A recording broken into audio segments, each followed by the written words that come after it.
Módulo número 6. Plan de estudios de la especialidad en medicina interna. Enfermedad inflamatoria intestinal. Las afecciones del aparato digestivo. Enfermedades inflamatorias crónicas del intestino. Una revisión realizada en el Hospital Clínico Quirúrgico Docente Miguel Enríquez. La Habana, mayo de 2021.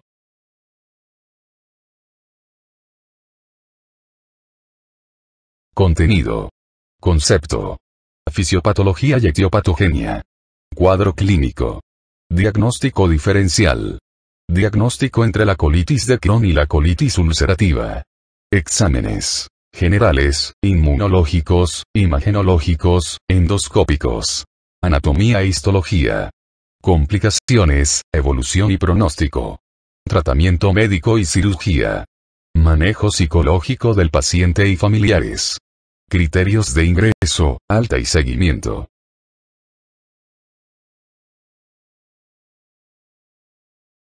Enfermedad inflamatoria intestinal. Definición. La enfermedad inflamatoria intestinal engloba dos trastornos inflamatorios idiopáticos crónicos: la colitis ulcerosa y la enfermedad de Crohn. Las características clínicas, endoscópicas e histológicas son clave para el diagnóstico de estas enfermedades, aunque existe un hallazgo particular absolutamente diagnóstico de una enfermedad u otra. La ulceración de la enfermedad de Crohn puede ser transmural y aparecer en cualquier localización del tracto gastrointestinal, aunque lo hace sobre todo en el ileón distal y en el colon proximal. El signo característico de la colitis ulcerosa es la ulceración continua que comienza en el recto y se limita al colon.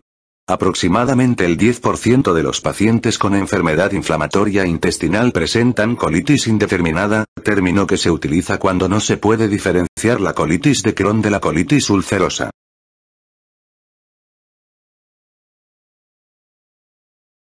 Epidemiología. La enfermedad inflamatoria intestinal ocurre en todo el mundo y la incidencia máxima se da en Norteamérica, Reino Unido y norte de Europa. Los datos apuntan un alza en la incidencia y prevalencia a lo largo del tiempo en las distintas regiones del mundo, aunque la prevalencia de la colitis ulcerosa sigue siendo peor que la de la enfermedad de Crohn. En Norteamérica, la colitis ulcerosa tiene una incidencia estimada de 19,3 por 100.000 personas cada año y en Europa de 24,3 por 100.000. La prevalencia en Norteamérica se aproxima a 250 por 100.000 personas y en Europa a 500 por 100.000. La incidencia de la enfermedad de Crohn en Norteamérica llega a 20,2 por 100.000 personas cada año y en Europa a 12,7 por 100.000, mientras que la prevalencia se aproxima a 320 por 100.000 en Norteamérica y en Europa. La enfermedad de Crohn y la colitis ulcerosa se dan a cualquier edad, si bien la incidencia máxima se registra entre la segunda y la cuarta décadas de la vida. En el séptimo decenio aparece un segundo pico. La razón entre sexos de estas dos enfermedades no revela ninguna preferencia particular. Factor de riesgo. La enfermedad de Crohn y la colitis ulcerosa son trastornos poligénicos, de modo que los antecedentes familiares constituyen un factor de riesgo. Ambos trastornos se registran en todos los grupos étnicos y socioeconómicos, aunque su incidencia es mayor en la población caucásica y en la de origen judío europeo, askenazíes. En Norteamérica y en el Reino Unido, sin embargo, la incidencia de la enfermedad de Crohn en afroamericanos y afrocaribeños parece acercarse a la registrada en la población de raza blanca. Los estudios realizados en migrantes que residen en el Reino Unido procedentes de países subdesarrollados del sur de Asia, sugieren un aumento de la prevalencia de enfermedad inflamatoria intestinal en las generaciones siguientes, presumiblemente como resultado de influencias ambientales. El consumo de tabaco se asocia a un peor pronóstico en pacientes con enfermedad de Crohn, pero a un mejor curso de la enfermedad en la colitis ulcerosa. Los fármacos antiinflamatorios no esteroideos parecen asociarse con enfermedad inflamatoria intestinal de nueva aparición y a exacerbaciones de la enfermedad. Se ha sugerido que la apendicectomía podría tener un papel protector frente al desarrollo de colitis ulcerosa. La dieta no afecta de forma clara al curso de la enfermedad inflamatoria intestinal. Biopatología. Aunque no se conoce el desencadenante de la enfermedad inflamatoria intestinal, las tres principales vías que probablemente la activan son la predisposición genética, la desregulación inmunológica y un antígeno ambiental. Una posible explicación sería que la incapacidad innata del sistema inmunitario para eliminar los antígenos microbianos, combinada con un aumento de la permeabilidad epitelial intestinal a los antígenos, conduce a una respuesta inmunitaria de adaptación más activa de lo normal. Genética. Entre un 5 y un 20% de los pacientes con enfermedad inflamatoria intestinal tienen un miembro de su familia con la misma enfermedad. Los parientes de primer grado presentan un aumento del riesgo de desarrollar enfermedad inflamatoria intestinal entre 10 y 15 veces mayor. La tasa de concordancia de desarrollo de enfermedad de Crohn en gemelos idénticos, hermanos y parientes de primer grado es del 50%, del 0 al 3% y del 5 al 10% respectivamente. La colitis ulcerosa sigue patrones genéticos similares, pero con tasas de riesgo ligeramente más bajas. El 20% de los pacientes con antecedentes familiares positivos de enfermedad inflamatoria intestinal presentarán un tipo de enfermedad discordante, un miembro de la familia con enfermedad de Crohn y otro con colitis ulcerosa. Genes. Se han asociado a la enfermedad inflamatoria intestinal más de 163 locus de susceptibilidad génica, al menos 30 específicos de la enfermedad de Crohn y más de 20 específicos de la colitis ulcerosa. Es posible que algunos de estos genes se correlacionen con la gravedad de la enfermedad. El primero se descubrió que estaba asociado a la enfermedad de Crohn fue NOD2-CART15, que se localiza en el cromosoma 16, 16q12, y se expresa en células de panel del epitelio intestinal, macrófagos y células dendríticas. Este gen está implicado en la expresión de un receptor intracelular sensible al muramildipéptido, un componente del peptidoglucano de las bacterias gram positivas.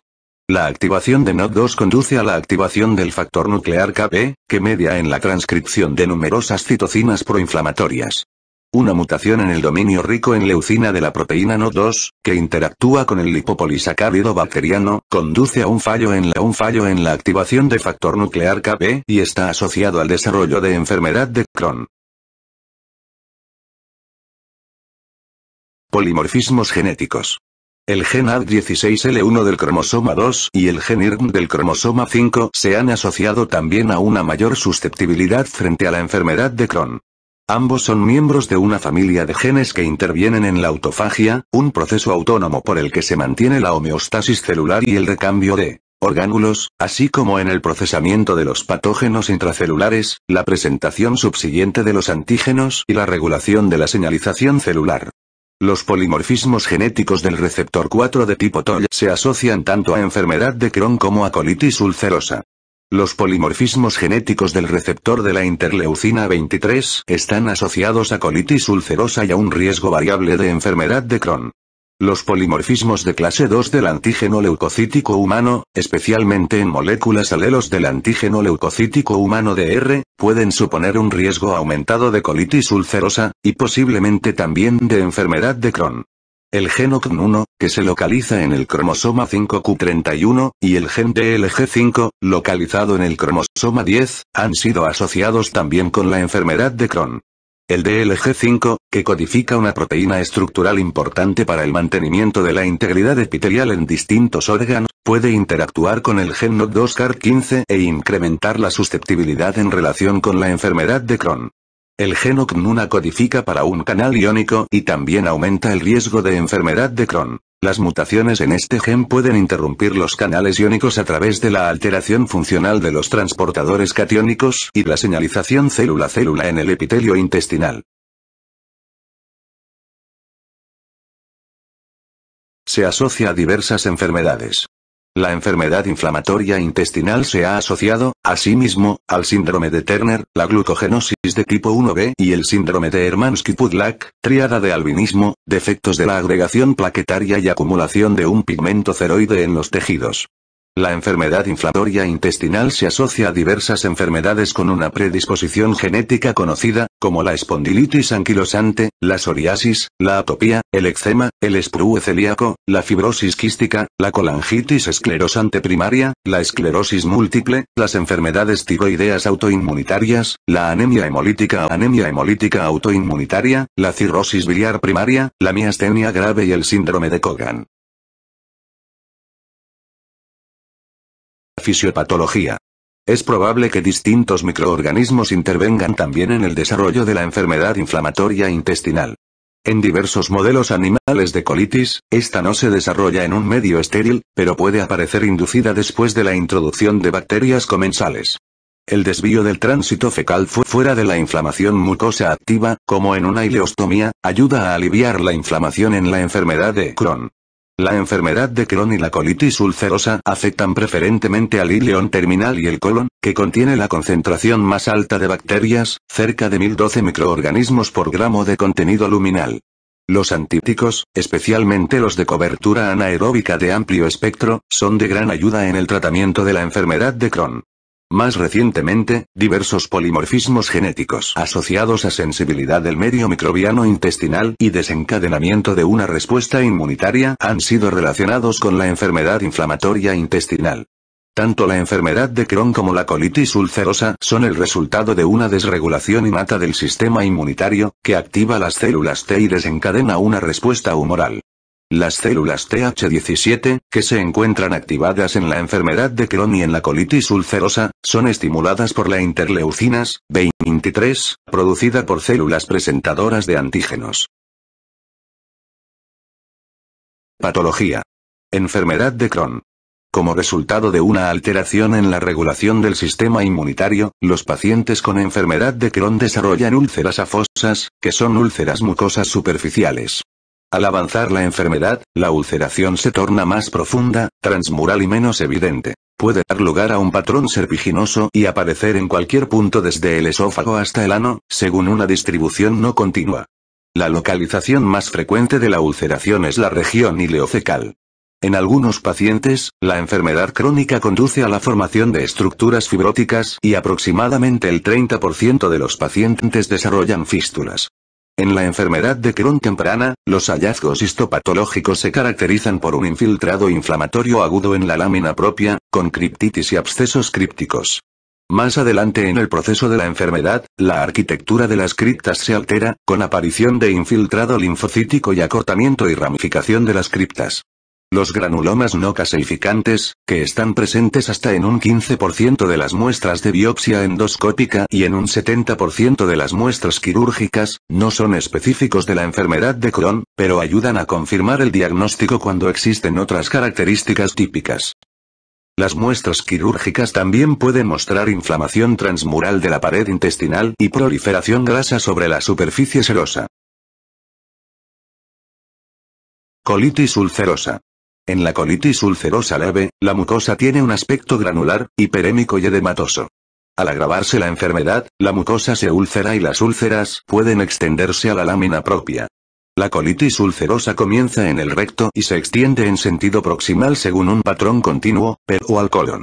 Pueden formarse pseudopólipos debido a la regeneración epitelial tras ataques agudos recurrentes. En la enfermedad crónica, la mucosa colónica en ocasiones pierde el patrón normal de pliegues, el colon se acorta y es posible que muestre cierto estrechamiento. En la colitis ulcerosa temprana, los hallazgos histopatológicos se caracterizan por necrosis epitelial, un infiltrado inflamatorio agudo en la lámina propia y abscesos crípticos. En la enfermedad crónica, se observan un infiltrado linfocítico predominante y una alteración de la arquitectura de las criptas. Manifestaciones clínicas. Los síntomas de la enfermedad inflamatoria intestinal son diversos y pueden ser consecuencia de la localización de la enfermedad, de la duración de la misma y de alguna complicación anatómica de la enfermedad, como estenosis y fístulas en la enfermedad de Crohn. Síntomas. Enfermedad de Crohn. El ileón terminal resulta afectado en alrededor del 70% de los pacientes con enfermedad de Crohn. La enfermedad ileal primaria se registra en el 30% de los pacientes, mientras que la enfermedad ileocolónica se presenta en el 40%. Los síntomas pueden incluir dolor abdominal, de forma típica en el cuadrante inferior derecho, diarrea, hematoquecia y fatiga. Si la enfermedad es más grave, pueden existir fiebre y pérdida de peso. Algunos pacientes se presentan con síntomas obstructivos, como dolor abdominal, distensión abdominal y náuseas. Solo alrededor del 5% de los pacientes desarrollan enfermedad de Crohn en el tracto gastrointestinal superior y menos del 2% de los pacientes registran enfermedad de Crohn esofágica. Los individuos con enfermedad de Crohn del tracto gastrointestinal superior pueden presentar disfagia, odinofagia, dolor torácico o ardor epigástrico. La enfermedad gastroduodenal se registra en el 0,5 a 4% de los pacientes y suele presentarse junto con enfermedad distal. Los síntomas pueden incluir dolor abdominal superior. La enfermedad yeyunal aislada es infrecuente. Si está afectado el yeyuno, existe también afectación del intestino delgado distal. Hasta un 30% de los pacientes presenta enfermedad perianal, que puede incluir el desarrollo de fístulas, abscesos, fisuras y colgajos cutáneos. Los síntomas de enfermedad perianal incluyen dolor y secreción. Si existe un absceso puede presentarse fiebre. Tabla 141.1. Características clínicas de la enfermedad de Crohn y de la colitis ulcerosa. Otros síntomas. Las fístulas, que son trayectos internos que pueden aparecer en cualquier punto del tracto gastrointestinal y conectar varios puntos, se forman en el 20 al 40% de los pacientes con enfermedad de Crohn. La enfermedad de Crohn penetrante también puede causar abscesos intraabdominales y perianales anales debido a una fístula con un extremo ciego o a perforación intestinal. Las fístulas externas, que se presentan con síntomas de salida de líquido por una abertura cutánea, pueden ser enterocutáneas o perianales. Las fístulas internas pueden ser enteroentéricas, rectovaginales o enterocolónicas. Los pacientes se presentan con dolor abdominal persistente, fiebre y un absceso en dicha localización. Colitis ulcerosa. Como ocurre en la enfermedad de Crohn, los síntomas y signos de la colitis ulcerosa dependen de la extensión y de la gravedad de la enfermedad. En el momento del diagnóstico, entre un 14 y un 37% de los pacientes presentan pancolitis, entre un 36 y un 41% muestra enfermedad de extensión más allá del recto y entre un 44 y un 49% presentan proctosigmoiditis. Los síntomas son hematoquecia, diarrea, tenesmo, producción excesiva de moco, urgencia defecatoria y dolor abdominal. En el marco de la proctitis o de la proctosigmoiditis, los pacientes pueden presentar estreñimiento con dificultad para la defecación. En los casos de afectación colónica más extensa y grave, los pacientes muestran también pérdida de peso y fiebre. También es posible que los pacientes presenten náuseas y vómitos debidos al dolor abdominal, fatiga por anemia y edema periférico por hipoalbuminemia. Exploración física. Los signos de la exploración física son representativos del tipo de enfermedad, así como de su localización y gravedad. En la enfermedad de Crohn pueden aparecer úlceras orales. La localización de la sensibilidad dolorosa abdominal suele reflejar la localización de la afectación intestinal. En la enfermedad de Crohn, el dolor a la palpación abdominal suele localizarse de forma característica en el cuadrante inferior derecho y puede incluir plenitud o una masa, dependiendo de la gravedad de la inflamación. Los signos peritoneales aparecen cuando la enfermedad de Crohn penetrante causa perforación intestinal. La exploración rectal en ocasiones revela colgajos cutáneos, hemorroides, fisuras y fístulas. Manifestaciones extraintestinales. La artropatía, que es la manifestación extraintestinal más frecuente, afecta entre un 10 y un 20% de los individuos. Las artralgias periféricas, la artritis, la espondilitis anquilosante y la sacroilitis pueden exacerbarse con síntomas gastrointestinales. Trastornos dermatológicos, como el eritema nudoso, entre un 10 y un 15% y el piodermia gangrenosa, 1 al 2%, se desarrollan hasta en un 15% de los pacientes. Los trastornos oculares, especialmente la uveitis y la epiescleritis, se presentan en un 5 al 15% de los casos. Los pacientes con enfermedad inflamatoria intestinal también presentan un riesgo del 10% de cálculos renales, especialmente de oxalato cálcico, en el marco de la malabsorción grasa de la enfermedad de Crohn en el intestino delgado. Los cálculos de ácido úrico pueden aparecer en caso de depleción grave de volumen. Los pacientes con enfermedad inflamatoria intestinal, especialmente los que tienen colitis ulcerosa, presentan un riesgo aumentado de colangitis esclerosante primaria, del 2 al 7,5% de los pacientes con enfermedad inflamatoria intestinal sufren colangitis esclerosante y del 70 al 80% de los afectados por colangitis esclerosante experimentan una enfermedad inflamatoria intestinal. Tabla 141, 2. Complicaciones extraintestinales de la enfermedad inflamatoria intestinal.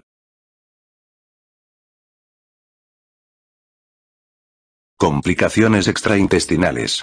Los pacientes con enfermedad inflamatoria intestinal son susceptibles de sufrir complicaciones extraintestinales por la propia enfermedad o por los medicamentos utilizados para su tratamiento. Entre las complicaciones se incluyen la osteoporosis, la osteomalacia, las complicaciones críticas, los episodios tromboembólicos, la enfermedad pulmonar y las complicaciones renales y dermatológicas. La osteoporosis se registra en alrededor del 15% de los pacientes y el tratamiento con corticoides representa el principal factor de riesgo. La necrosis avascular de la cadera y la artritis séptica son complicaciones inusuales de los corticoides o los inmunodepresores. La queilitis puede ser consecuencia de la anemia ferropénica.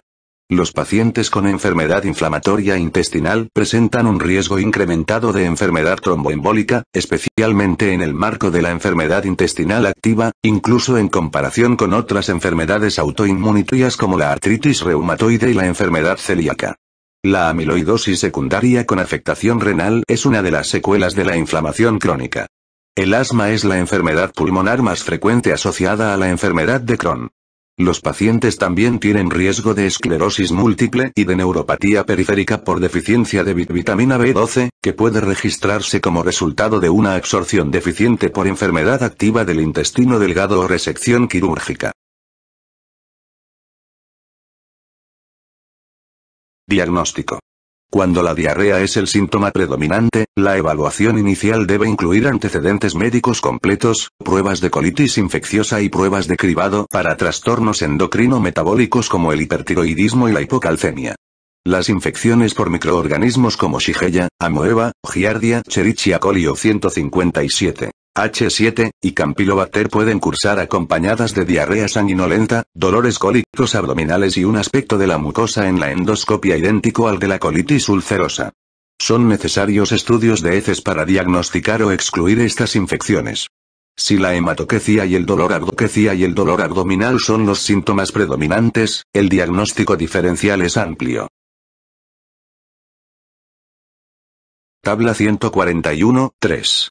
Diagnóstico diferencial de ileitis y colitis. Infecciones. Las bacterianas como Aeromonas, Campylobacter jejuni, Chlamydia, Proctitis, Clostridium difficile, Mycobacterium tuberculosis, Salmonella, Shigella, Escherichia coli enterohemorrágica y Yersinia. Las virales como virus del herpes simple, Proctitis y virus de la inmunodeficiencia humana. Fúngicas como el Histoplasma capsulatum. Parasitarias. Entamoeba histolítica y helmintos. Alteraciones vasculares. Vasculitis y colagenosis. Enfermedad de Behçet. Síndrome de Churg-Strauss. Púrpura de Genoch-Schönlein. Lupus eritematoso sistémico. Y la panarteritis nudosa. Isquemia. Medicación o por toxinas. Antiinflamatorios no esteroideos. Suplementos de enzimas pancreáticas. Colopatía fibrosante. Preparados intestinales de fosfato de sodio. Irradiación. Inflamatorias. Apendicitis. Enfermedad diverticular. Gastroenteritis eosinófila. Y la yelunoileitis ulcerosa no granulomatosa. Enfermedad celíaca. La neoplasia. Carcinoide. Carcinoma primario o metastásico. Linfoma. Micosis fungoide. Histiocytosis maligna. Miscelánea. Amiloidosis. Sarcoidosis. Endometriosis. Y los abscesos tuboováricos.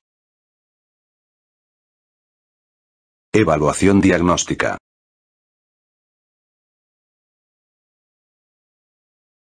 Evaluación endoscópica. En pacientes con síntomas que sugieren enfermedad inflamatoria intestinal y sin evidencia de infección que explique sus síntomas, la evaluación endoscópica es esencial. La colonoscopia es la prueba endoscópica inicial para pacientes que se presentan con síntomas del tracto gastrointestinal bajo, como hematoquecia, excepto en presencia de síntomas peritoneales agudos graves. La colonoscopia hasta el ileón terminal es importante si existe un diagnóstico potencial de enfermedad inflamatoria intestinal. Las pruebas por imagen del intestino delgado, como una enterografía por tomografía computarizada o un tránsito de intestino delgado, también pueden ser necesarias para determinar si existe enfermedad del intestino delgado o para conocer la distribución de la enfermedad.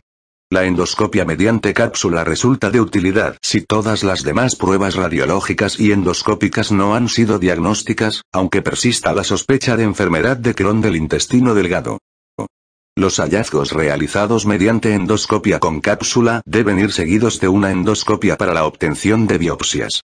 La endoscopia con cápsula ha de llevarse a cabo si la enfermedad de Crohn se ha complicado por una estenosis conocida del intestino delgado. Enfermedad de Crohn. Los hallazgos endoscópicos tempranos de la enfermedad de Crohn son pequeñas úlceras mucosas superficiales, también llamadas úlceras afosas. Al avanzar la gravedad de la enfermedad, la ulceración se torna más profunda y puede ser redonda, lineal o serpiginosa. El aspecto en empedrado de la mucosa a la intersección de úlceras transversales y longitudinales, con áreas de mucosa normal. Las áreas de ulceración, que aparecen intercaladas de manera característica con áreas normales, pueden observarse en cualquier punto desde el esófago hasta el ano, pero son más frecuentes en la región ileocecal. La enfermedad colónica aislada se registra en el 25% de los pacientes y el 60% presentará afectación rectal, lo que da lugar a que, en ocasiones, resulte difícil la diferenciación respecto de la colitis ulcerosa. Figura 141.1. Imagen endoscópica en empedrado de la enfermedad de Crohn.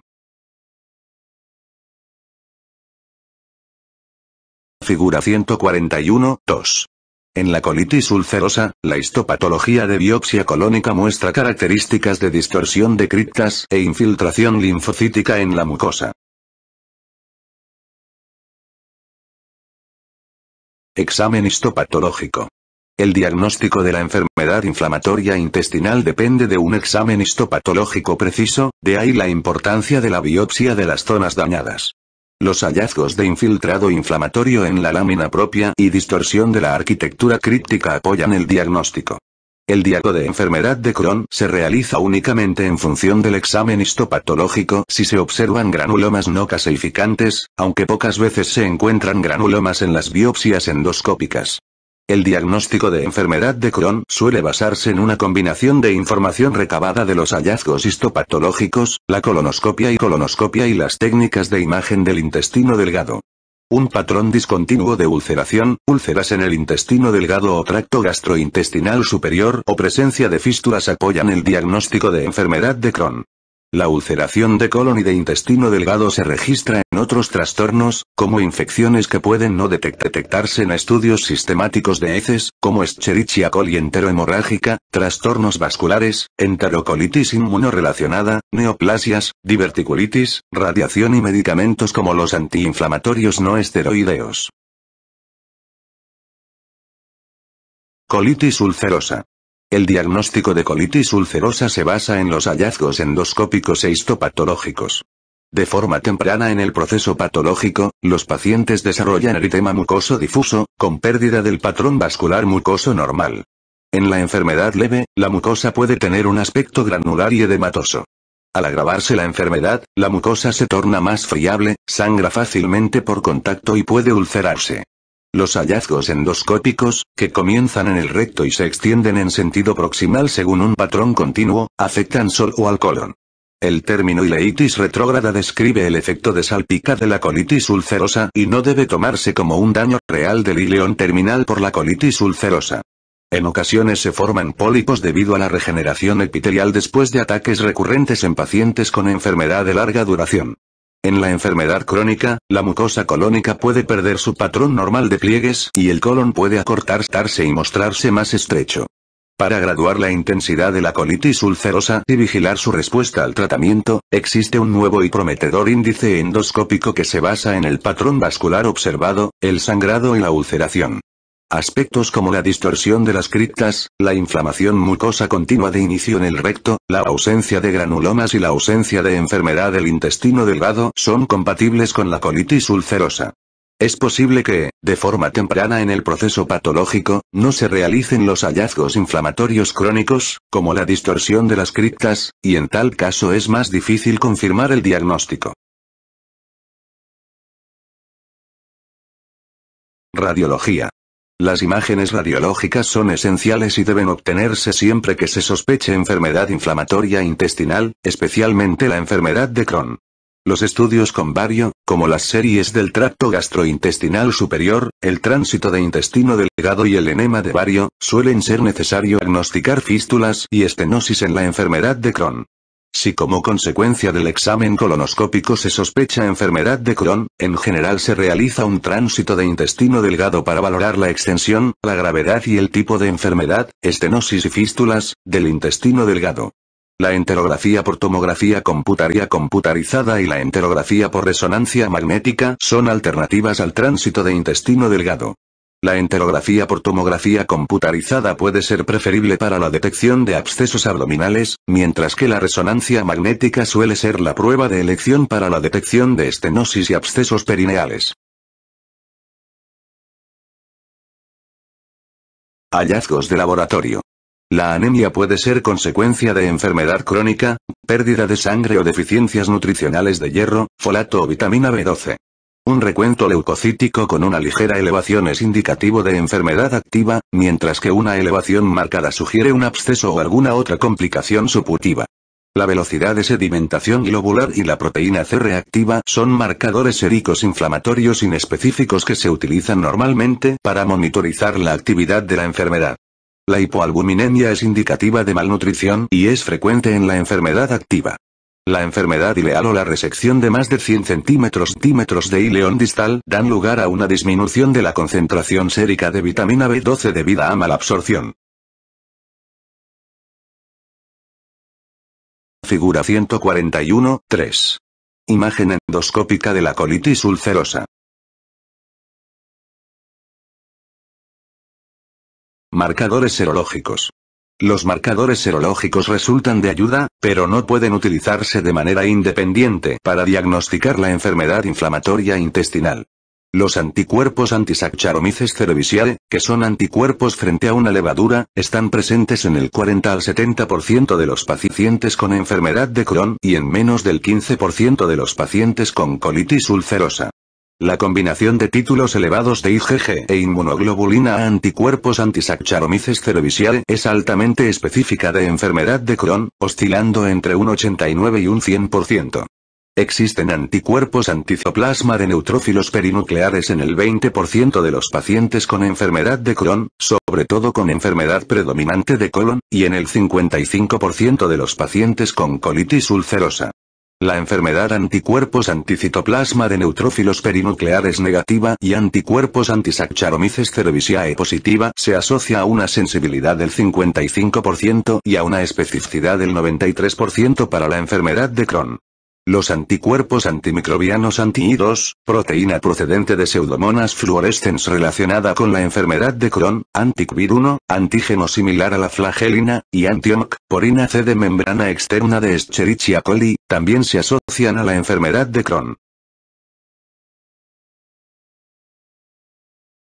Tratamiento. El objetivo del tratamiento médico es reducir la inflamación y, en consecuencia, inducir y mantener la remisión clínica. Los medicamentos utilizados para tratar la enfermedad inflamatoria intestinal incluyen las categorías de 5-aminosalicilatos, antibióticos, corticoides, inmunomoduladores y biológicos, infliximab, adalimumab, certolizumab pegol, golimumab, vedolizumab y natalizumab. El tratamiento médico específico elegido se basa en la localización, la extensión, enfermedad no penetrante y no estenosante, enfermedad estenosante y enfermedad penetrante y fistulizante, y la gravedad de la enfermedad. También puede utilizarse tratamiento médico de soporte, como medicamentos antidiarreicos y antiespasmódicos. Categorías de tratamiento médico 5-aminosalicilato. El 5-aminosalicilatos, que actúa como antiinflamatorio tópico en la luz intestinal, se utiliza para tratar la colitis entre leve y moderada y como terapia de mantenimiento en pacientes en remisión. La sulfasalacina es la combinación de una sulfapiridina con aminosalicilatos. El 5-aminosalicilatos es responsable de la propiedad antiinflamatoria de este fármaco, mientras que la sulfapiridina es el portador que permite que el 5-aminosalicilatos sea liberado en el colon. Otras fórmulas orales de 5-aminosalicilatos permiten que este sea liberado en el intestino en virtud de diferentes mecanismos. La mesalacina se libera en el intestino según un modelo de liberación por pH, mientras que la sulfasalacina, la olsalacina y la valsalácida se liberan en el intestino por clivaje bacteriano de un enlace covalente entre el 5-aminosalicilatos y un profármaco. Los supositorios y enemas de 5-aminosalicilatos resultan también eficaces para inducir y mantener la remisión de la colitis ulcerosa que afecta al recto y al sigma. Los efectos adversos asociados al 5-aminosalicilatos son poco frecuentes, incluyéndose entre ellos náuseas, dispepsia, pérdida de pelo, cefalea, empeoramiento de la diarrea y reacciones de hipersensibilidad. Corticoides. Los corticoides se emplean fundamentalmente para tratar los brotes de colitis ulcerosa y de enfermedad de Crohn. Las fórmulas orales pueden utilizarse para la enfermedad leve o moderada, mientras que los corticoides sistémicos se utilizan para la enfermedad moderada o grave. La budesonida con cubierta entérica o la de liberación ileal dependiente del pH, es un corticoide oral con elevada actividad tópica y baja biodisponibilidad sistémica, 10%. La budesonida con cubierta entérica está indicada para el tratamiento de la enfermedad de Crohn ileocecal leve o moderada. La budesonida MMX es una formulación que se libera en el colon y se comercializa para tratar la colitis ulcerosa con actividad leve o moderada. Los corticoides orales como la prednisona y la metilprednisolona se utilizan para la enfermedad moderada o grave, comenzando por dosis comprendidas entre 40 y 60 miligramos por día.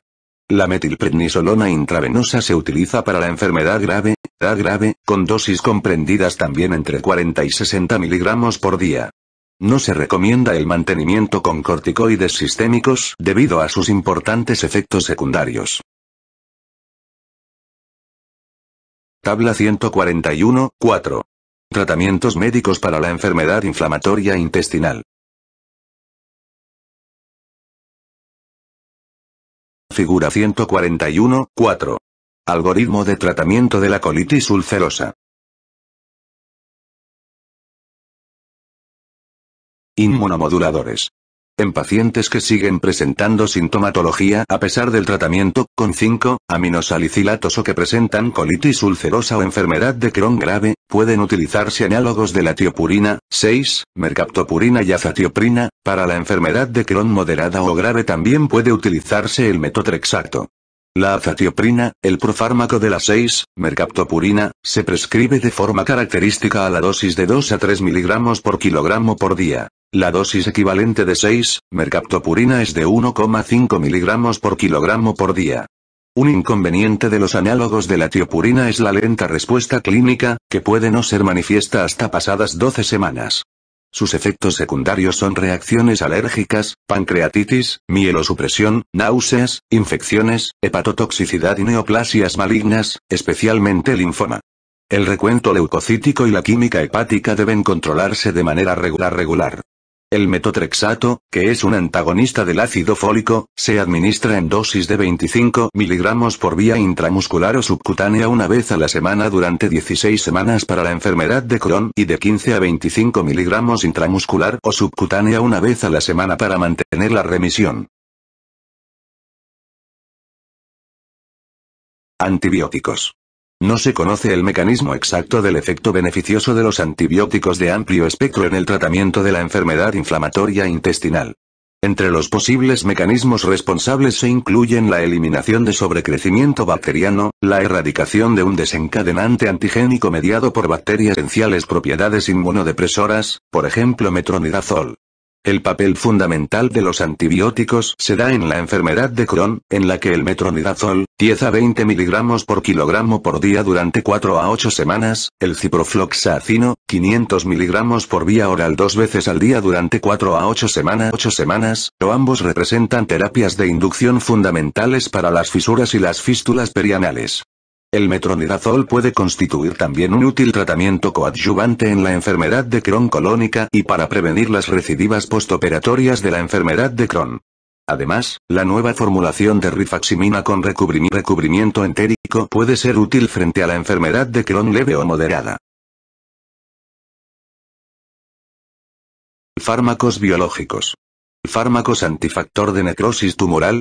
El tratamiento con anticuerpos monoclonales, dirigido contra el factor de necrosis tumoral, incluye el infliximab, un anticuerpo monoclonal quimérico murino humano IgG1 aprobado para tratar la enfermedad de Crohn moderada o grave, la enfermedad de Crohn fistulizante y la colitis ulcerosa moderada o grave que no responda al tratamiento convencional.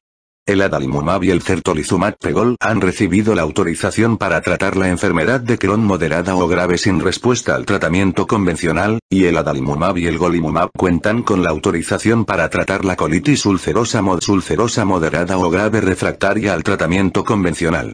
El adalimumab y el golimumab son anticuerpos IgG1 completamente humanos que se autoinyectan por vía subcutánea. El certolizumab pegol, un fragmento FAT quimérico pegilado contra factor de necrosis tumoral también se administra por vía subcutánea. Antes de plantear el tratamiento antifactor de necrosis tumoral, se sopesará la relación entre riesgo y beneficio en cada caso particular, habida cuenta del riesgo potencial de infección y neoplasia maligna.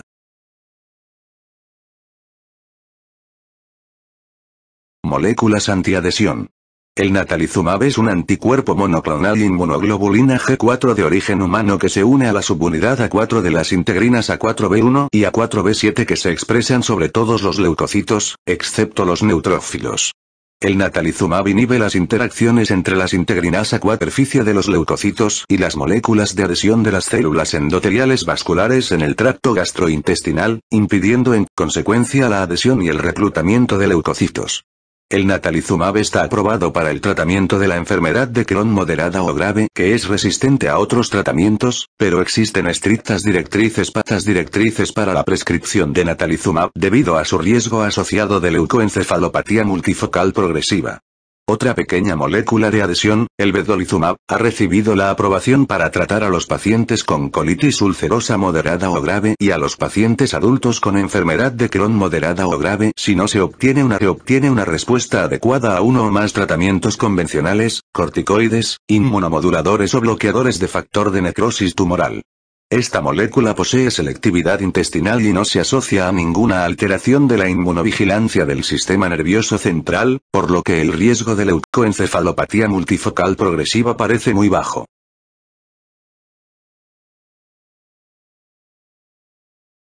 Tratamiento médico de la enfermedad de Crohn. Enfermedad de Crohn leve o moderada. La sulfasalacina, en dosis de 3 a 6 gramos cada día, es superior al placebo en el tratamiento de la enfermedad de Crohn colónica e ileocolónica activa, con índices de respuesta que oscilan entre un 45 y un 55% para la enfermedad leve o moderada, aunque su eficacia no está clara para la enfermedad aislada de intestino delgado. La mesalacina tiene también un efecto beneficioso moderado en comparación con el placebo para la enfermedad leve o moderada. Sin embargo, los 5-aminosalicilatos no son eficaces para el mantenimiento de la remisión en la enfermedad de Crohn. En un estudio aleatorizado de fase 2 sobre pacientes con enfermedad de Crohn moderadamente activa, el tratamiento con 800 miligramos de rifaximina de liberación intestinal diferida, 2 veces al día, durante 12 semanas indujo la remisión del 63% de los pacientes, en comparación con el 43% de los controles y ocurrieron pocos acontecimientos adversos. Para la enfermedad de Crohn leve o moderada que afecta al intestino delgado distal o al colon proximal, la budesonida, 9 miligramos por día, proporciona una tasa de respuesta de cerca del 70% después de 8 semanas y es considerablemente más eficaz que la mesalacina, 4 gramos cada día, para la enfermedad colónica derecha e ileal distal. Como agente de mantenimiento en dosis de 3 a 6 miligramos, los efectos de la budesonida disminuyen y desaparecen en un año. La enfermedad de Crohn del tracto gastrointestinal superior, yeyunal, duodenal, gástrica y esofágica, es infrecuente, de modo que se dispone de escasos ensayos clínicos de valoración de tratamientos para dicha localización. Debido a que los medicamentos de acción local, como los 5-aminosalicilatos y la budesonida, no son liberados en dichas localizaciones, los inmunodepresores sistémicos, azatioprina, mercaptopurina, infliximab, adalimumab y certolizumab pegol, son los pilares del tratamiento. Enfermedad de Crohn moderada o grave. Los pacientes con enfermedad moderada o grave, son tratados inicialmente con corticoides sistémicos, pero estos no deben utilizarse como terapia de mantenimiento. Las opciones para inducir una remisión o mantener una remisión inducida por esteroides son la administración de 6-mercaptopurina, azatioprina, metotrexato, infliximab, adalimumab y certolizumab. El infliximab, 5 mg por kilogramo a las 0, 2 y 6 semanas y luego cada 8 semanas, solo o combinado con azatioprina, 2,5 mg por kilogramo cada día, surte más efecto que la azatioprina sola y se prefiere un tratamiento combinado de partida, corticoides, azatioprina diaria e infliximab, a la reserva de esta modalidad para los pacientes sin respuesta a los corticoides más la azatioprina o con una enfermedad agresiva. Además, el tratamiento con infliximab puede reducir la necesidad de ingresos y de cirugía. Cerca de la mitad de los pacientes con enfermedad de Crohn tratada durante, al menos, un año con infliximab, y un antimetabolito experimenta una recidiva en el primer año después de retirar el infliximab. Los enfermos que no responden al tratamiento convencional, ni siquiera a un preparado antifactor de necrosis tumoral, pueden optar al tratamiento con natalizumab.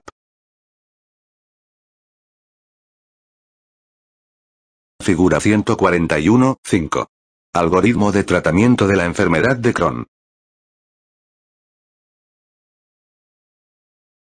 Crohn grave. En los casos de enfermedad de Crohn grave, los pacientes han de ser hospitalizados, no se les debe dar nada por la boca, deben ser rehidratados con líquidos intravenosos y debe administrárseles corticoides por vía parenteral. Los pacientes que responden a los corticoides parenterales deben pasar a ser tratados con dosis altas de corticoides orales, prednisona, de 40 a 60 mg por día, reduciendo gradualmente la dosis de prednisona. Los pacientes con enfermedad de Crohn grave y que no responden a corticoides parenterales en una semana deben ser considerados para su tratamiento con infliximab, o bien para cirugía. Un tratamiento de nutrición parenteral total puede ser de ayuda como terapia coadyuvante.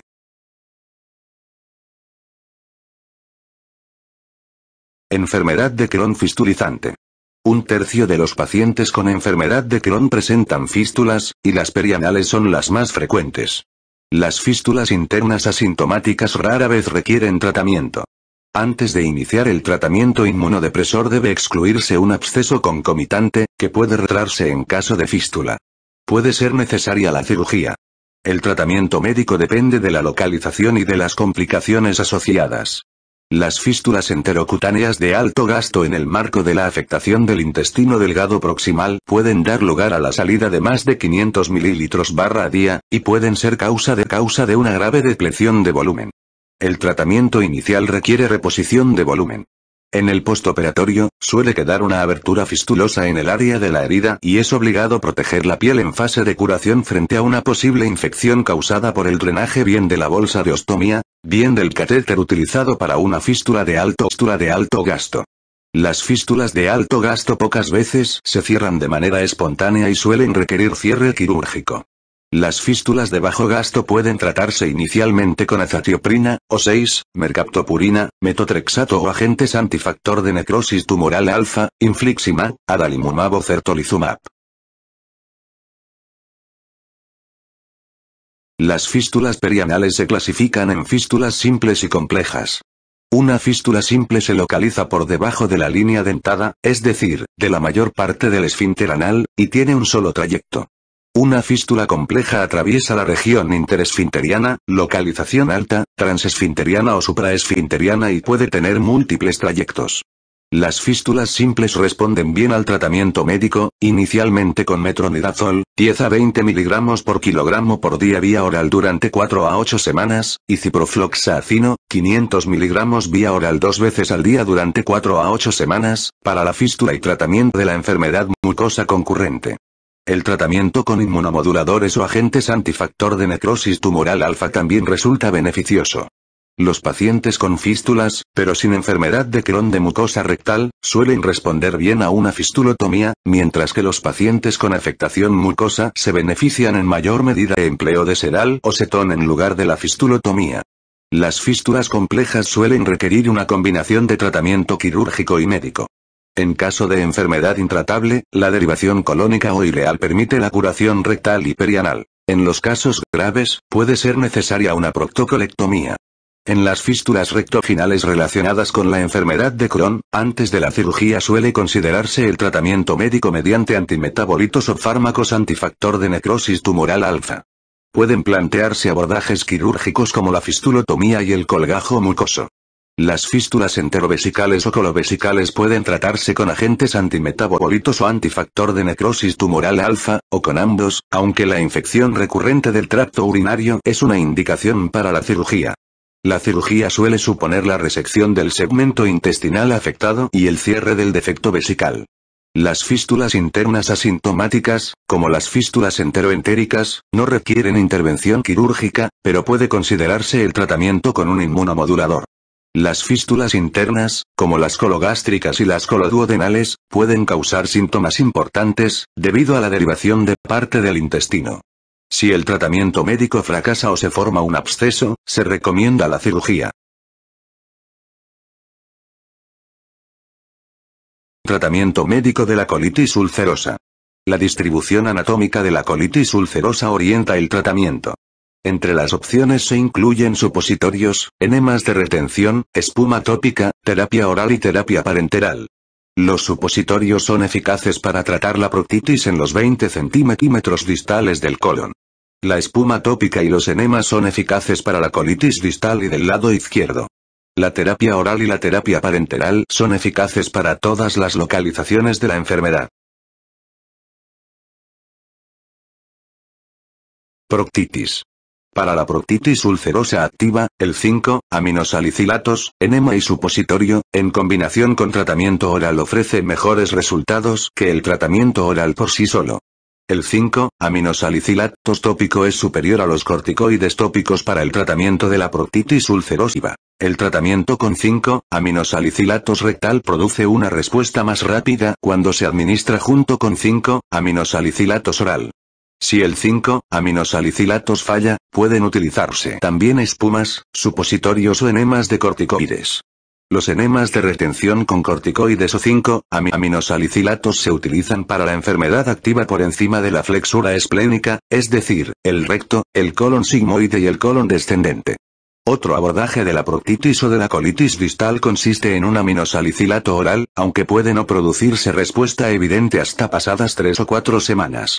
Además, la budesonida de liberación diferida, budesonida MMX, aplicada una vez al día, resulta útil frente a la proctosigmoiditis ulcerosa leve o moderadamente activa y tiene menos efectos secundarios de naturaleza esteroidea que los corticoides convencionales.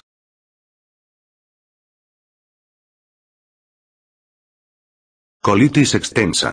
En pacientes con colitis ulcerosa de actividad leve o moderada y extensión de la enfermedad proximal a la flexura esplénica, el fármaco inicial de elección es un 5-aminosalicilatos oral. La eficacia crece al aumentar las dosis.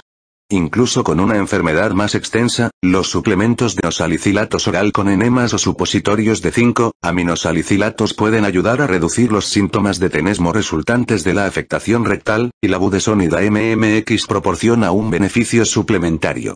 En pacientes con más de 5 o 6 deposiciones al día, en pacientes en los que se busca una respuesta más rápida o en pacientes que no han respondido a 3 o 4 semanas de 5-aminosalicilatos, el tratamiento de elección es la prednisona oral. Los pacientes con diarrea grave, síntomas sistémicos o cantidades importantes de sangre en heces deben comenzar por 40 miligramos por día. La mayoría de los pacientes responden a los corticoides orales en pocos días. Una vez controlados los síntomas, puede reducirse gradualmente la prednisona en 5 miligramos cada 1 o 2 semanas. Los pacientes que respondan a la prednisona oral y a los que se les puede retirar el fármaco por completo deben mantenerse con 5-aminosalicilatos. Si los pacientes con colitis ulcerosa grave no empiezan a responder a los corticoides en dosis equivalentes a 60 miligramos de metilprednisolona intravenoso en 5 días o no responden completamente en 7 o 10 días, las opciones son colectomía, infliximab o ciclosporina. En un estudio de fase 2, el tofacitinib, un inhibidor de las cinasas Janus de administración oral en dosis de 0,5 mg a 15 mg, 2 veces al día, durante 8 semanas, mejoró los síntomas de pacientes con una colitis ulcerosa con una actividad moderada o intensa. Para los pacientes cuya enfermedad se exacerba al retirar los corticoides o al bajar su dosis, la continuación de la corticoterapia a altas dosis es el error terapéutico más frecuente. Si un paciente experimenta brotes de la enfermedad al reducir la dosis del esteroide, se debe ensayar un inmunomodulador, azatioprina o 6, mercaptopurina, el infliximab, el adalimumab, el golimumab o el vedolizumab.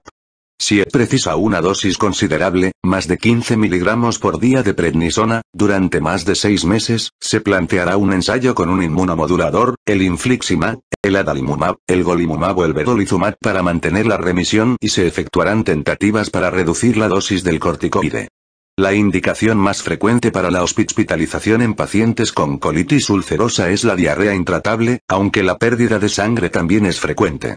Los pacientes con colitis ulcerosa activa grave han de ser evaluados por posible megacolon tóxico mediante tomografía computarizada o radiografía abdominal. Los medicamentos antidiarreicos y anticolinérgicos están contraindicados en pacientes con colitis ulcerosa grave debido al riesgo de megacolon tóxico. Los pilares del tratamiento de la colitis ulcerosa grave son la rehidratación con líquidos intravenosos y los corticoides intravenosos, hidrocortisona, 300 mg por día. Prednisolona, 60 a 80 mg por día. O metilprednisolona, 40 a 60 mg por día. La nutrición parenteral total puede ser necesaria en pacientes con malnutrición. Los pacientes con signos peritoneales o signos de infección sistémica deben ser tratados con antibióticos parenterales. Los pacientes que no mejoran en 7 a 10 días han de ser considerados para una posible colectomía, un ensayo de ciclosporina intravenosa o un ensayo de infliximab.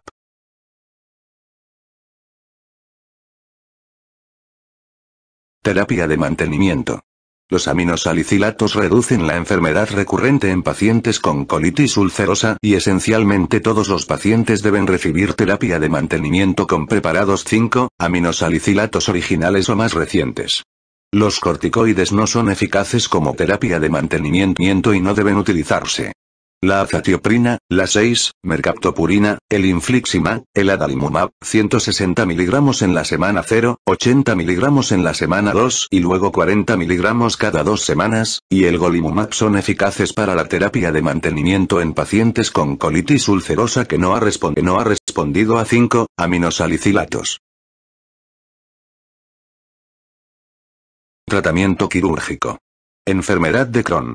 La resección quirúrgica no cura la enfermedad de Crohn y es probable que se registren recidivas después de la resección, de modo que el abordaje debe ser conservador en términos de extensión de resección intestinal. Con todo, cerca del 50% de los pacientes con enfermedad de Crohn son sometidos a cirugía en un plazo de 10 años desde el diagnóstico. El fracaso del tratamiento médico es una causa frecuente de resección en pacientes con enfermedad de Crohn, pero las complicaciones, por ejemplo obstrucción, fístula y absceso, a menudo son indicaciones para la resección. En el caso de enfermedad de Crohn del intestino delgado, el procedimiento quirúrgico más frecuente es la resección segmentaria por obstrucción o fístula. La incidencia de una recidiva lo suficientemente grave como para requerir cirugía repetidamente después de la resección ileal o ileocólica es de alrededor del 25% al cabo de 10 años y del 35% al cabo de 15 años. En pacientes con enfermedad colónica extensa que incluye el recto, el procedimiento de elección es la proctocolectomía total con ileostomía de Bruch, terminal. La colectomía total con anastomosis anal de bolsa ileal no es apropiada en la colitis de Crohn, debido a que la recidiva de la enfermedad de Crohn en el segmento ileal de la nueva bolsa requeriría repetir la operación, con la consiguiente pérdida de un segmento largo del ileón. Colitis ulcerosa. En la colitis ulcerosa, la colectomía es un procedimiento curativo. Alrededor del 40% de los pacientes con colitis ulcerosa extensa son sometidos en algún momento a una colectomía, generalmente porque su enfermedad no ha respondido debidamente al tratamiento médico. La colectomía de urgencia puede ser necesaria en pacientes con megacolon tóxico o un ataque fulminante grave sin megacolon tóxico. La operación estándar para la colitis ulcerosa es una proctocolectomía y una ileostomía de Bruch. La alternativa quirúrgica más popular es la proctocolectomía con anastomosis anal de bolsa ileal. En este procedimiento, se forma una bolsa con los 30 centímetros terminales del íleon y el extremo final de la misma se saca a través del canal anal. La anastomosis ileoanal se complica en ocasiones por inflamación de la bolsa ileal, que puede ser tratada con antibióticos, habitualmente metronidazol, 500 miligramos 3 veces al día o 20 miligramos por kilogramo por día, o ciprofloxacino, 500 miligramos 2 veces al día durante 2 semanas. La decisión a favor o en contra de la colectomía y entre los distintos tipos de cirugía depende de la edad del paciente, de las circunstancias sociales y de la duración de la enfermedad, y esta decisión requiere la consulta a un experto. Cuando otras indicaciones sean equívocas, el riesgo de neoplasia maligna puede ser una indicación para la colectomía. Complicaciones. Enfermedad de Crohn. Abscesos.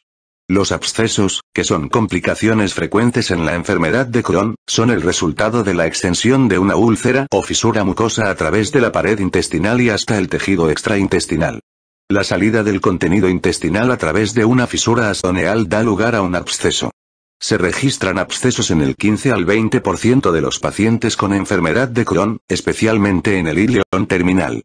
Las manifestaciones características de un absceso intraabdominal son fiebre, dolor abdominal, sensibilidad abdominal y leucocitosis. La tomografía computarizada es la modalidad preferida para el diagnóstico del absceso intraabdominal. Está indicada la antibioterapia de amplio espectro, incluyendo cobertura anaerobia. En pacientes con enfermedad de Crohn el drenaje percutáneo de los abscesos puede mejorar el cuadro clínico, pero no proporciona una terapia adecuada, debido a la comunicación persistente entre la cavidad del absceso y la luz intestinal. Para el tratamiento definitivo suele ser necesaria la resección del intestino afectado. Obstrucción. La obstrucción es una complicación frecuente de la enfermedad de Crohn, especialmente en el intestino delgado, y es una indicación principal para la cirugía. La obstrucción del intestino delgado en la enfermedad de Crohn puede estar causada por engrosamiento mucoso debido a inflamación aguda, por hiperplasia muscular y formación cicatriz como resultado de inflamación previa, o por adherencias. La obstrucción también puede producirse por impactación de un bolo de alimento fibroso en una estenosis estable y de larga duración. La obstrucción se pone de manifiesto por dolor abdominal de tipo espasmo y diarrea que empeora después de las comidas y se resuelve con el ayuno. Las estenosis pueden evaluarse mediante enterografía por tomografía computarizada, enterografía por resonancia magnética, estudios con contraste oral, enema de bario o colonoscopia, dependiendo de la localización anatómica. Los corticoides, por ejemplo metilprednisolona, de 40 a 60 miligramos por día intravenoso, o hidrocortisona, de 200 a 300 miligramos por día intravenoso, durante 5 a 14 días, son de utilidad si la inflamación aguda es un componente importante del proceso obstructivo, pero no si la obstrucción se debe a fibrosis. Un error frecuente en el tratamiento de la enfermedad de Crohn es el tratamiento inadecuado con ciclos largos de córtico en pacientes con síntomas obstructivos por lesiones anatómicas. Si la obstrucción no se resuelve mediante aspiración con sonda nasogástrica y corticoides, se hace necesaria la cirugía. Enfermedad perianal. La enfermedad perianal es una complicación potencialmente discapacitante de la enfermedad de Crohn. Las ulceraciones en el canal anal pueden confluir y dar lugar a la formación de una fístula. Los orificios fistulosos se registran con mayor frecuencia en la piel perianal, pero pueden aparecer en la ingle, vulva o el escroto. Las fístulas se producen acompañadas de drenaje de material seroso o purulento. Si la fístula no drena libremente, se produce acumulación local de pus, absceso perianal, con enrojecimiento, dolor e induración. El dolor de un absceso perianal se exacerba por presión local al defecar, sentarse o caminar el paciente. La manifestación física característica de un absceso es el enrojecimiento con dolor en el examen digital. También puede existir fluctuación. Una adecuada evaluación de la enfermedad perianal requiere en general exploración proctoscópica bajo anestesia. La resonancia magnética o la tomografía computarizada pueden definir la presencia y la extensión de los abscesos perianales. Los objetivos del tratamiento en caso de enfermedad perianal son el alivio de los síntomas locales y la preservación del esfínter. La enfermedad limitada puede abordarse con baños de asiento y metronidazol, pero la mayor parte de los casos requieren también un adecuado drenaje externo. La azatioprina, el infliximab, el adalimumab o el certolizumab pregol pueden ser útiles para la curación de la enfermedad perianal, aunque la enfermedad puede reactivarse al interrumpir la administración del fármaco. La enfermedad de Crohn perianal grave puede dar lugar a destrucción del esfínter anal y a la consiguiente incontinencia fecal. Colitis ulcerosa. Una de las complicaciones más importantes de la colitis ulcerosa es el megacolon tóxico, que es la dilatación del colon hasta un diámetro superior a los 6 centímetros y que se asocia a empeoramiento del estado clínico del paciente y al desarrollo de fiebre, taquicardia y leucocitosis. La exploración física puede revelar hipotensión postural, sensibilidad dolorosa abdominal sobre el área de distribución del colon y ausencia o hipoactividad de ruidos intestinales. Es probable que los agentes que reducen la motilidad gastrointestinal, como los antiespasmódicos y los agentes antidiarreicos, desencadenen o exacerben el megacolon tóxico. El tratamiento médico está diseñado para reducir la probabilidad de perforación y para devolver al colon su actividad motora normal lo antes posible. No se administrará al paciente nada por boca y se iniciará la succión nasogástrica. Deben administrarse líquidos intravenosos para reponer agua y corregir las anomalías electrolíticas.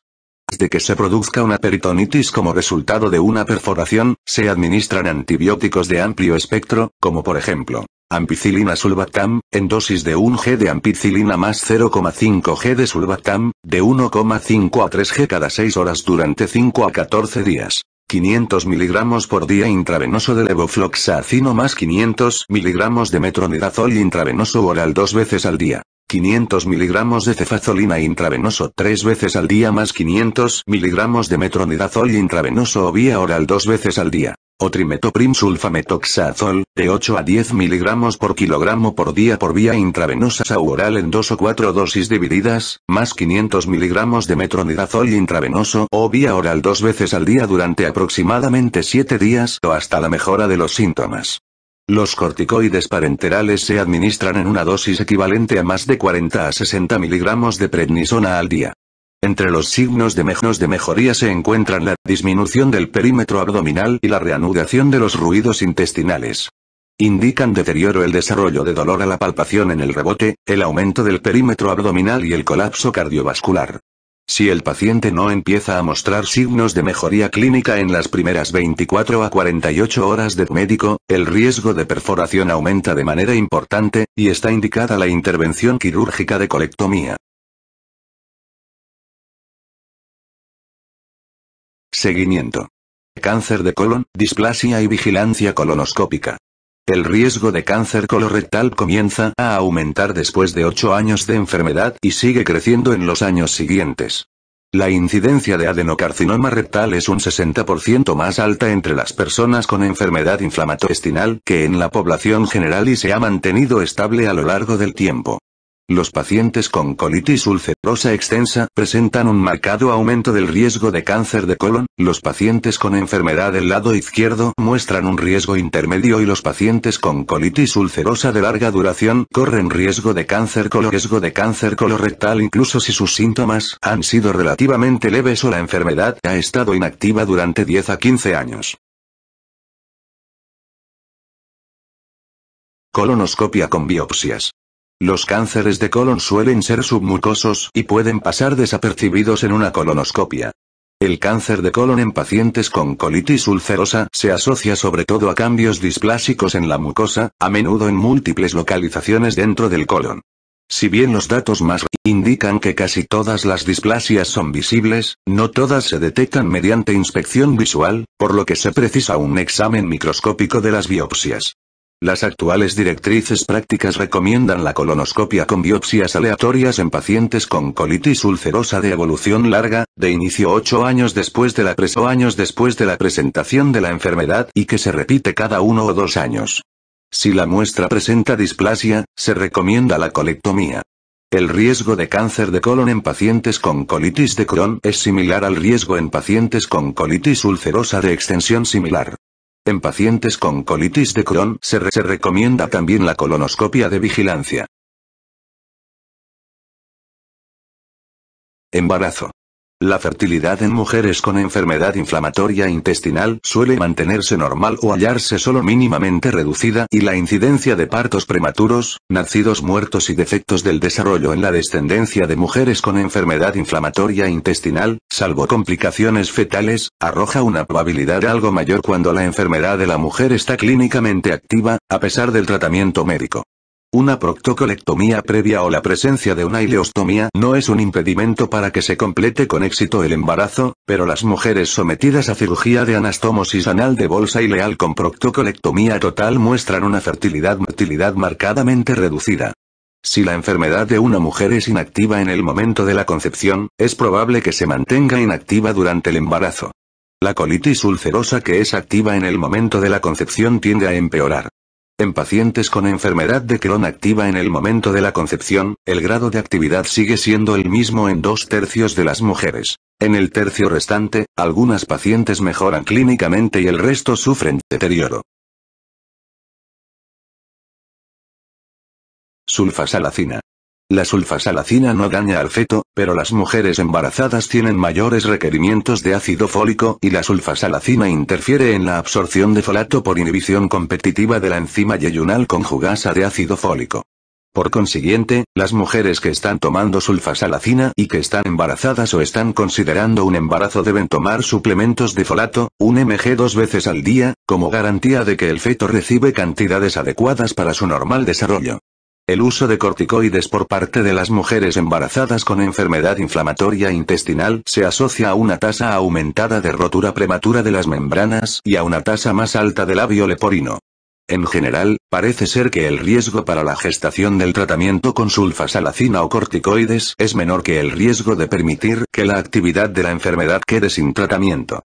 La mayor parte de los datos sobre la teratogenicidad de la azatioprina y de la 6-mercaptopurina en el embarazo derivan de la literatura médica sobre trasplantes y contemplan dosis más altas de las utilizadas habitualmente para la enfermedad inflamatoria intestinal. Entre los efectos fetales referidos en la población sometida a trasplante se encuentran las malformaciones congénitas, la inmunodepresión, la prematuridad y el retraso en el crecimiento. No se conocen completamente los riesgos de dichos medicamentos en la enfermedad inflamatoria intestinal, dado que solo un reducido número de estos pacientes ha sido estudiado formalmente. Factor complemento del anticuerpo IgG1. Aunque el componente factor complemento del anticuerpo IgG1 de infliximab, adalimumab y golimumab atraviesa la placenta, estos fármacos se consideran seguros durante el embarazo. El componente factor complemento de certolizumab es inmunoglobulina G4 y no atraviesa la placenta en la misma cuantía. Sin embargo, no se conocen totalmente los riesgos de los distintos fármacos, ya que hasta ahora se ha estudiado tan solo a un número relativamente bajo de pacientes.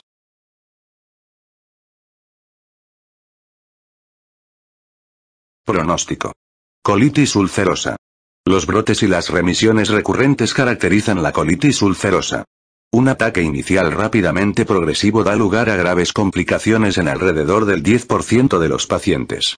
La recuperación completa después de un ataque aislado puede registrarse en otros dientes, algunos de los cuales pueden haber tenido una infección aguda no detectada, en lugar de una verdadera colitis ulcerosa. La probabilidad de que un paciente con enfermedad clínicamente inactiva se mantenga en situación de remisión durante el año siguiente es del 80 al 90%. En comparación, los pacientes con enfermedad clínicamente activa tienen una probabilidad de recaída del 70% durante el año siguiente. Los pacientes que se presentan con proctitis ulcerosa tienen el mejor pronóstico general y solo alrededor de un 5% de los pacientes con proctitis requerirán colectomía en su vida. Las complicaciones graves son muy infrecuentes, pero la enfermedad se extenderá por el colon en sentido proximal hasta en el 50% de los pacientes. La mortalidad relacionada con la colitis ulcerosa ha disminuido de manera importante desde la introducción de los corticoides, y los estudios recientes sugieren que las tasas de supervivencia a largo plazo para pacientes con colitis ulcerosa son similares a las de la población general. Enfermedad de Crohn. La enfermedad de Crohn presenta de forma característica remisiones y recaídas. Un paciente con enfermedad de Crohn clínicamente activa tiene una probabilidad del 70 al 80% de padecer la enfermedad activa durante el año siguiente, mientras que el 80% de los pacientes en remisión mantendrán tal estado durante el año siguiente. Durante un periodo de 4 años, en torno al 25% de los pacientes presentará enfermedad activa de forma persistente después del diagnóstico, el 25% se mantendrá en remisión y un 50% presentará un curso fluctuante, con años de remisión y años de enfermedad clínicamente activa. Aproximadamente un 75 al 80% de todos los pacientes con enfermedad de Crohn luminal y fistulizante requerirá intervención quirúrgica para su enfermedad y un 50% de ellos requerirá cirugía a los 6 meses del diagnóstico. La tasa de una segunda intervención quirúrgica por enfermedad de Crohn luminal entre un 25 y un 38% en 5 años, y un 40 al 70% requerirá una nueva intervención en 15 años. En pacientes con enfermedad de Crohn la tasa de mortalidad es más alta, entre 1,3 y 1,5 veces mayor que la de la población general, independientemente de si presentan afectación de intestino grueso o delgado o de ambos.